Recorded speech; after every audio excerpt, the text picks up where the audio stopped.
Hi, and welcome once again to Zaravin's Russian Survival Guide. I'm your host, Maya Krivchenya.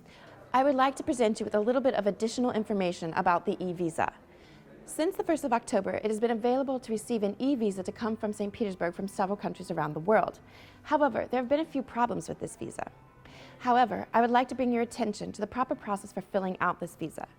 When filling out the e-visa, you must put all information as it is written exactly in your passport on the visa. If you do not fill out the visa application correctly, you will be denied entry into Russia. Making sure that your name is written exactly as it is in your passport, that all dates and numbers are exactly as they are in your passport is absolutely important.